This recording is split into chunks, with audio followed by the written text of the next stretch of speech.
Hi guys, it's Brooklyn and Abroad, and welcome to another episode of the Just Book It podcast. Today we are going to be talking about our journey to financial freedom. This is a 12-part series, each month talking about a different topic to get you on the road to success. Whether that means traveling the world whenever you want, building generational wealth, and living the life you've always wanted to live 1 month at a time. The first month we talked all about setting goals. The second month we talked about tracking your spending. So if you want to watch those really quick, I'd recommend checking those out, and then after, check out this video. Right now we're going to be talking about a little lighter topic. It's all about manifesting success and taking control of your life. Because we're in the month of March, at least while I'm filming this and while you guys are seeing it for the first time, this month is typically a very lucky month, at least in my household. I was born in Brooklyn, but I have a lineage that stretches from Ireland and Scotland to Ecuador and Nicaragua. So this month is very special because I really get to embrace and celebrate my Irish culture. With this month, and that being said, I do feel like there's that stereotype that Irish people are very lucky, and I wanted to say this one sentence really quick, and I think it's because we make our own luck. So I feel like it's not just being lucky, it's making your own luck. And that comes with a bunch of different topics that stem from that. I think for starters, a lot of people really undermine the power of manifesting. Something as little as writing something down in your calendar or making a vision board or putting a notes log of everything that you want to do in your life, whatever that may be, however that may look to you. I think there's a lot of power in attracting the energy that you want to emit into the world. So I wouldn't take that lightly. I feel like when we talk about manifesting, it's not just saying, oh, I want to have a $6 million house and blah, blah, blah, blah, blah. I want to make six figures and live the life and travel the world. Like, that's all great. But manifesting success is really figuring out like how you're going to attract that energy and pull it all together. So I wanted to talk about that this month because it took me a lot to get to where I am today, and it took a lot of understanding that it is a process. It's not something that you just wish upon and then it happens right in the blink of an eye. When it came to the idea about purchasing my house, I didn't just buy it, a few months prior to moving in. I thought about it for a long time. For reference, I moved into my apartment in January of 2022, and 10 months later in October, I was like, I want to stop paying rent to somebody else's generational wealth. I mean, I wanted to build that for myself. So all the way from October, and then a year later, finally made it happen. So I wanted to talk about my tips for manifesting success and what all that encompasses. My first tip for manifesting your success is to get in touch a little bit more with your spiritual side. What I mean by that is know that the universe has your back and that you are in good hands. So it's always keeping that positive outlook. It's just taking things one step at a time. Some things that I do to really embrace and unlock those spiritual parts of me. I do some tarot card readings when I need it. So I don't do it every day. I don't do it every month. I actually start the year with a year ahead spread. 13 cards out on a table, and each card represents a theme for each month, and the last card is an overarching theme that represents the entire year. Other readings you could do is one card a day. You can do a Celtic spread. You can do a situation spread, so you have like you, the other person, their conflict, your conflict, and how you guys all unite together. And there's a ton more options, so I think that'd be the first thing that I'd look into.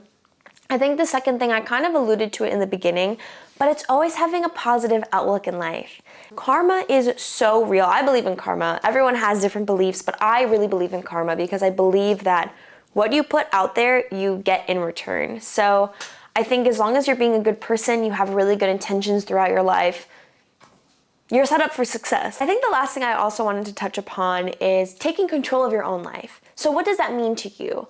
It means that no one else is responsible for the life that you want to live. Taking a deep glance is realizing that you have to make tough decisions in this life. If you're not making a tough decision, then you're not making a move that's big enough or bold enough. And I highly recommend testing that internal emotional strength to really persevere and go against the borders that our society has us stuck to. At the end of the day, I had to do what was best for me and move that step forward into my life. So it's knowing that no one else is responsible for the life you live but yourself. the accountability that comes with living your life, you know to not make excuses, to stop making excuses. Or if you do make an excuse, take accountability that it's because of you that you're not able to move forward, or you're not able to accomplish your goals, or you're not able to do this, and that. That was probably one of the biggest parts of this whole journey for me, and how no one in this world is stopping you but yourself. So taking that little bit of motivation, it really shows that it just takes doing one simple thing and taking that initiative and taking that action to make the world of a difference. Something else I really wanted to say is that manifesting success and taking control of your life shouldn't be separate of another.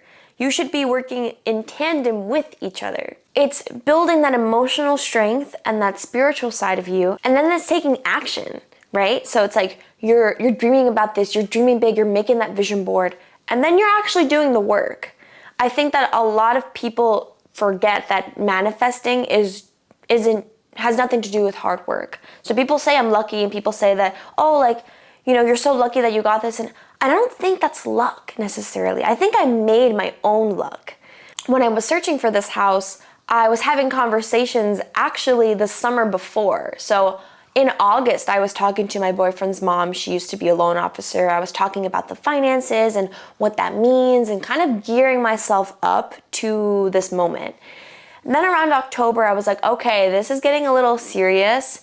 So I started looking at the New York City housing lottery. It's a really good opportunity for different income brackets, depending on how many people in the place, the type of building it is, but it's typically new and upcoming luxury buildings that are a part of this New York City affordable housing. You can sign up online, New York City Housing Connect, and you can find a ton of different options. And if you get selected, you can get a luxury apartment at the cost of maybe the living that you're already in now, if not cheaper. So that was my first step after that. I was like, oh, maybe this might be a good step. And I started looking into that a little bit, renewed the lease, and then really around February and March, I was really having these conversations like, I really want to make this happen. And now, applying this to my life, no one else was responsible for me putting that out there, and me looking at places, and me talking to realtors, and me downloading StreetEasy, and me looking at houses, and me really creating the conversation. I was the one that did that. No one else told me to do that. No one else was stopping me, essentially. So around those 2 months, I was really looking so hard, and the market is tough. The market's tough because right now interest rates are at an all-time high. I was luckily in right before it got really high, so it's still high. My interest rates are about 6%, and I bought a point, but it is higher than the average. And looking through that, there luckily me, right? Like, is it luck or did I make my own luck? Luckily, or is it luck, there weren't a lot of buyers in the market because of how high the interest rates were. So I felt really lucky because time was on my side. I feel like there was a lot of places I was looking at, and it wasn't the situation where the supply and demand was shifted. So it wasn't that there were so many people looking for this one house. There were so many houses looking to get filled by only a few people. So I really had more of the power dynamic in my favor, where I could go to places and really ask things and set my things together. I fell in love with this one house, and it broke me because I didn't end up getting it, but things ended up working out in its own way, and I'll explain in a second. I think around March, April, I found this house in an area that a realtor had told me about. And I was like, oh, let me go check it out. It was one of the most beautiful apartments that I've ever seen. It was such a spacious living room, and it was a great kitchen, and it was a great bedroom. It was really just the best. And the price was exactly in my range. But the only thing was that the maintenance cost. So I was looking into co-ops and condos, mostly co-ops. Co-ops and condos have a maintenance fee or an HOA fee for a condo. Basically, that's the homeowners association. They'd like you to pay a specific fee each month that goes towards, the utilities. It goes towards projects in the apartment or in the complex in itself. It goes to paying the doorman, and if the building has one, it goes into the maintenance and a bunch of other factors and little projects that come along the way. When I did the calculations, it was about $1,000 to pay for the mortgage each month, and then $1,000 for the maintenance. So it's like $2,000 a month. Not utilities, not Wi-Fi, not electricity, solely just to be in the house. I was crushed. I was absolutely crushed that I couldn't get this place. And there actually were a few buyers. It was me and this other person, and they said my finances just weren't strong enough. And I got really upset. I'm like way happier now, obviously. But at the time I was like, this could not have gone any worse. This is the worst thing that happened to me. And I think it was around April, now that I think about it, like end of April. I was just torn. And a part of me was just like, you gotta keep looking, you gotta keep that positivity, right? You know, they say when it rains, it pours. And what is another saying? My mom always says it, and it's misery loves company. So it's, if you always put negative thoughts into the world, you're gonna attract people that like to hear about negativity. So I noticed a shift when I would tell people about my struggles and how they'd actually respond better to me talking about my struggles versus when I would talk about the positive things in my life. So it was a very interesting dynamic and how it's true. Misery loves company. I knew from that moment, I was like, we need to stay positive, we need to stay positive.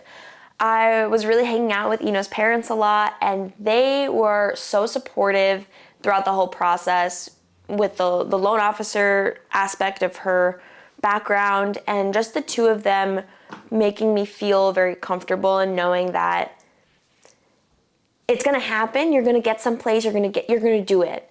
And to my parents as well, they were just somebody that I could cry in front of both of them, my boyfriend's parents and my parents. I could cry in front of them. They were consoling me. It really tested my strength. It really tested how I've been able to pivot from that and really grow. And then it wasn't until May, exactly Mother's Day of 2023, I found this place. I fell in love with it.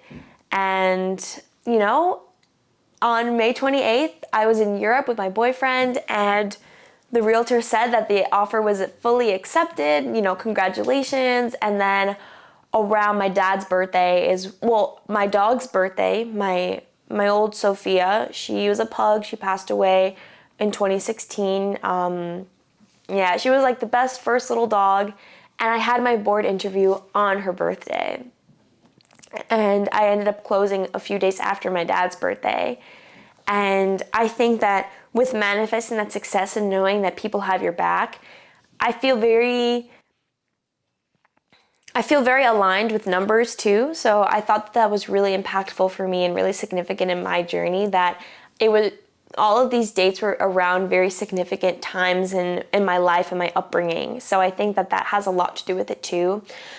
It sounds so cheesy. I literally am cringing the fact that I'm about to say this right now, but it's just like, you have to believe and you have to dream big and you have to really think about the long term of your life, and don't just think about, you know, how am I going to get through tomorrow? How am I going to, like, say, I want to do this and I'm going to make it happen, because I forget what this percentage is, but it's about 40%. You're 40% more likely to achieve your goals if you write them down. So that's what we talked about in the first episode. And then the second episode is about tracking your spending. And I was noticing that I was spending about 20%, 30% on home, finances, and travel. And now in this episode, I really want to stress that, you know, you are in full control of your life, and no one else is responsible for what happens in your life. You can't make excuses. This is not the time to dwell and have a pity party. This is your time to say, I'm gonna do this and I want to do it. I wanna make it happen. Something else in the realm of travel, I've been wanting to go to Chicago for a little bit now. It was kind of on my radar last year. I was thinking about going, and I heard it's really good to go during the summertime from a coworker. She's from there, and I'm going this year, and I'm going to the Sueños Reggaeton Festival. I'm super excited, and that's like something that's on my like imaginary vision board, like specifically Chicago. I think knowing to not underestimate the power that you have within yourself. I know that sounds so cheesy, but if there's anyone that could, you know, tell the story, I guess it's me. I feel like I have a lot of those little spiritual parts in me. Something that I've actually been meaning to do. I went with my best friend Lee actually before the closing. I'm gonna show you this paper right now. It was 7 days prior to closing, to like the official closing. We were trying to go get our auras read in Chinatown. There was a spot we saw on TikTok. and it's called Magic Jewelry. And you go to this really cool place and you put your hand on the reader, and then it takes a picture of your aura, and the woman explains to you what it means. And I didn't know, like, we postponed it like 3 times because we were trying to go and they were closed on the specific day, and then they close at 5:30, so if I ended work at 5, I wouldn't be able to make it there. Nonetheless, if the timing had worked out a little bit better, maybe my aura would have been a little different. But of course, your aura reads your energy around you. So if, a week before closing, I didn't know I was closing that during this time. I was so stressed. I was so anxious and yada, yada, yada. And I want to show you my aura reading because this is something that you can document your journey. So maybe this could be a cool exercise for you guys to do this month, is go get your auras read. Go get a tarot card reading. Go do something to really embrace this psychic side, spiritual side to you. And so let me show you what it looks like. This is my aura. And the orange around here signifies stress. So it goes from left to right. So this is like your past, which is why it looks a little more faded. And then this is brighter. So it shows that it's going into the future. So you could see that the orange here is like a little dull, but then it gets nice and bright around here. And so yeah, the orange shows a lot of social. You're very social in your work. You're very work-oriented. You definitely deal with a lot of stress. And then these green parts around here are positive. These are your thoughts. So these are your thoughts, and this is directly related to how you feel inside. So I actually have a notes about it. I want to go into it a little bit more. But I highly recommend checking Magic Jewelry in Chinatown. It costs $30 and an extra $10 to get your reading, which I think is totally worth it for an extra $10. It really is worth it. Okay, I have it here. So with stress, I have a lot of, my head and neck and shoulders are a little tight. Orange is very warm. I have a good-hearted relationship. I was hanging out with Eno's parents a lot, and that was giving me some really good energy. It says I want to start my own business. I want to change my ideas. I want to change my life, just not sure how. And it was like in this very hesitant state of my life because of the closing, and I felt like my life was just in like a different spot, and I wasn't happy with my life at the time. Exactly, like I really wanted to continue to make that change. It said my heart was more positive, thinking back and forth. The yellow is good luck and positivity. Sometimes you're thinking too much, so just be positive. So that was something that was really cool for me to hear, because it was like, oh my gosh, yes, I'm in this like weird limbo period. I'm surrounded by good people. I have good positive thoughts, and I'm just stressed. Like, this needs to stop. And we were talking to her because there's so many different colors that come up on the aura reading, and I mostly had green, kind of a little bit of yellow and orange. And I was like, does somebody have a black reading? And I was like, what about blue? Blue and purple are the more calmer colors. So I want to make it a mission for me to go to this Magic Jewelry aura reading again to see how I've changed, how things are now, that I'm a little more settled in my situation and in my life. And yeah, I think that this month is going to be a little lighter just because it's more about realizing that you have a lot of power within yourself, so don't underestimate your potential, because most of the things that go on in your life are because of you. You can make excuses for other people. So with that said, I wanted to wrap up this episode before I start talking on a tangent. If you like what you hear, be sure to like and subscribe. If you're listening on Spotify, be sure to follow and subscribe for more updates. You can turn on your notifications when a new episode comes out. For now, I'm just doing 1 episode a month, and I'll maybe sprinkle in some stories here and there. Thanks so much for listening and watching if you're watching on YouTube. So yeah, stay tuned for next month's episode and see you guys there. Bye guys.